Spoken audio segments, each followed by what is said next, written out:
This is Joshua chapter 6, land of Havilah. The commander of Yahweh's army just appeared to Joshua, and that fellow was serious as a heart attack. He was holding a sword, he wasn't there to take sides, and he declared the ground on which Joshua stood to be holy. That was all. We won't see him again anytime soon, but in this chapter we'll get a glimpse of what he and his invisible army can do. Verse 1. Now Jericho was tightly shut up because of the children of Israel. No one went out and no one came in. Yahweh said to Joshua, Behold, I have given Jericho into your hand with its king and the mighty men of valor. Comment. Yahweh is going to give Jericho to Israel, but by a bizarre plan of battle coming up. Verse 3.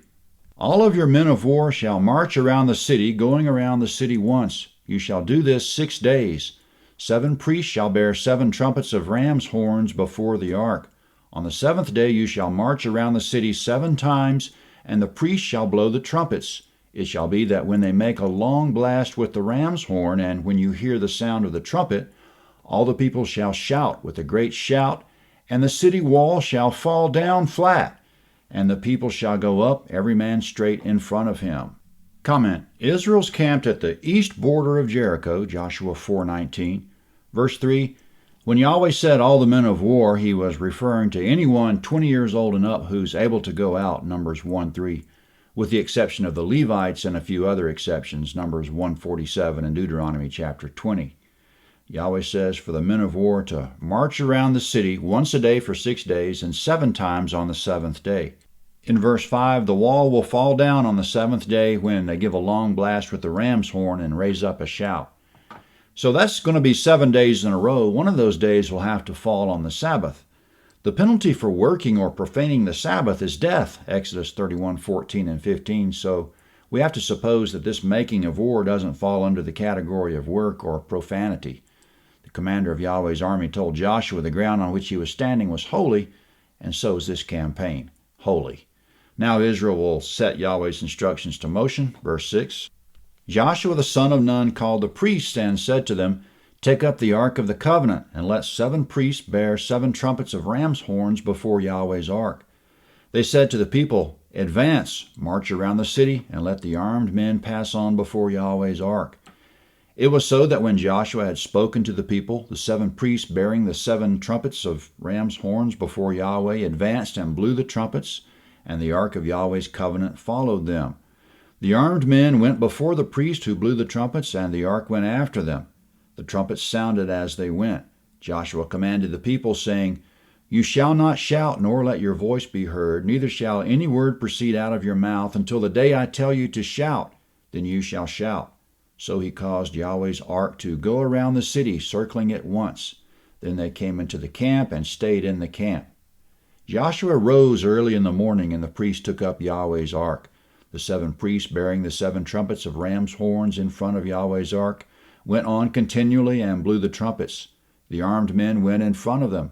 The rear guard came after Yahweh's ark. The trumpets sounded as they went. Comment. That was day number 1. There are about 600,000 men of war, Numbers 26:51, so they probably formed a complete circle around the city. Amongst them were the 7 priests with 7 ram's horns walking before the ark, with men of war in front and in back. In verse 10, the troops are under an order of silence. Not a word shall be spoken. The priests blew short blasts only because a long blast on the 7th day is the signal to charge. Verse 10 says, Neither shall any word proceed out of your mouth. Sometimes we just need to keep our mouth shut, do what we're supposed to do, and let Yahweh take care of the rest. Verse 14, The 2nd day they marched around the city once and returned into the camp. They did this 6 days. On the 7th day they rose early at the dawning of the day and marched around the city in the same way 7 times. Only on this day they marched around the city 7 times. At the 7th time, when the priests blew the trumpets, Joshua said to the people, Shout, for Yahweh has given you the city. The city shall be devoted, even it and all that is in it, to Yahweh. Only Rahab the prostitute shall live, she and all the people who are with her in the house, because she hid the messengers that we sent. But as for you, only keep yourselves from what is devoted to destruction, lest when you have devoted it, you take of the devoted thing, so you would make the camp of Israel accursed and trouble it. But all the silver, gold, and vessels of brass and iron are holy to Yahweh. They shall come into Yahweh's treasury. Comment: no doubt Joshua gave all those instructions ahead of time. He didn't wait till the last minute. When Moses was alive, Yahweh commanded Israel to observe certain rules of warfare, Deuteronomy chapter 20. Unlike the Geneva Convention, the rules were not put in place to promote quote-unquote humane warfare. Rather, they're Yahweh's rules for holy warfare. For warfare against the inhabitants of the Promised Land, Yahweh said, quote, "You shall leave alive nothing that breathes," end quote. When Joshua commanded in verse 17 that the cities devoted, that's part of what he meant, leave alive nothing that breathes, with the exception of everyone in Rahab's house. Spare them, he says. No doubt the troops have been taking notice of that red rope hanging from her window on the wall every time they circle around. The devotion to destruction also includes inanimate objects. Israel shall not take possession of so much as a thread, but they'll gather the silver, gold, brass, and iron for Yahweh's treasury. Anytime there's been a vow of destruction, it becomes a holy duty before Yahweh to carry through with it. Devotion to destruction is a statement and a vow prior to the battle that says, Yahweh, all we ask for is victory. We will not keep the spoils. Like any other vow before Yahweh, it's critical to follow through. Leviticus 27, verses 28 and 29, and Numbers 30, verse 2. Quote, when a man vows a vow to Yahweh or swears an oath to bind his soul with a bond, he shall not break his word. He shall do according to all that proceeds out of his mouth, end quote. We don't know in the case of Jericho whether the vow of destruction, as it applies to inanimate objects, originated with Joshua or with Yahweh, but what are the chances that all 600,000 troops will honor the ban? In verse 18, Joshua warns Israel ahead of time that the entire camp will be accursed if they take any items for themselves. Coming up after marching around the city 7 times on the 7th day, verse 20, so the people shouted and the priests blew trumpets. When the people heard the sound of the trumpet, the people shouted with a great shout, and the wall fell down flat, so that the people went up into the city, every man straight in front of him, and they took the city. They utterly destroyed all that was in the city, both man and woman, both young and old, and ox, sheep, and donkey with the edge of the sword. Comment, why did Yahweh treat the city like that? Because of their abominations, Leviticus 18:27, and the rest of the inhabitants of the whole Promised Land will fall in the same category. This is why Christians are disturbed by the abominable behavior around them. God's recompense might sooner or later fall on the whole land. Yahweh doesn't conform to our sensibilities. He has his own set of sensibilities, and we best get on board with them. Verse 22. Joshua said to the 2 men who had spied out the land, go into the prostitute's house and bring the woman and all that she has out from there as you swore to her.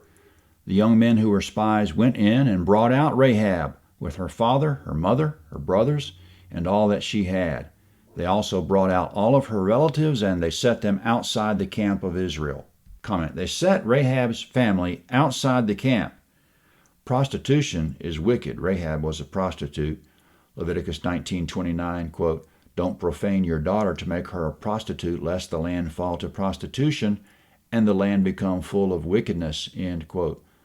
But that's not primarily the reason why they set Rahab and her family outside the camp. Israel's a holy nation under covenant with God. Exodus 19, verses 5 and 6. Yahweh dwells in the camp among the Israelites, Numbers 5:3. However, foreigners who are willing to subject themselves to the law can certainly join Israel and be like natives, Numbers 15, verses 14 and 15. It remains to be seen whether Rahab's family will join Israel or not, but for now they don't qualify to enter the camp. Not even the Israelite soldiers can enter the camp for 7 days until the purification process for touching dead bodies is complete, Numbers 31, verses 19 through 24. Verse 24, they burned the city with fire and all that was in it. Only they put the silver, the gold, and the vessels of brass and of iron into the treasury of Yahweh's house. But Rahab the prostitute, her father's household, and all that she had, Joshua saved alive. She lives in the middle of Israel to this day because she hid the messengers whom Yahweh sent to spy out Jericho. Comment: we don't know about the entire family, but Rahab herself eventually joined Israel. Verse 25 says she lived in the middle of Israel. And not only that, she eventually became the great-great-great-grandmother of King David and one of Jesus' ancestors. Verse 26. Joshua commanded them with an oath at that time, saying, "Cursed is the man before Yahweh who rises up and builds this city Jericho. With the loss of his firstborn he will lay its foundation, and with the loss of his youngest son he will set up its gates." Comment: many years later, during the reign of wicked King Ahab of Israel, a man named Hiel rebuilt Jericho. He laid its foundation with the loss of his firstborn and set up its gates with the loss of his youngest son. 1 Kings 16:34. Verse 27. So Yahweh was with Joshua, and his fame was in all the land. Comment: the hearts of the kings all the way to the Mediterranean seacoast melted when Israel crossed the Jordan River, Joshua 5:1. But now those kings know Joshua's name as well. His fame is in all the land. From the New Testament, Hebrews 11:30, by faith the walls of Jericho fell down. And Hebrews 11:31, by faith Rahab did not perish. But what about the ban? Did everyone honor the ban? We'll find out next in Joshua chapter 7 at landofhavilah.net. Joshua chapter 7.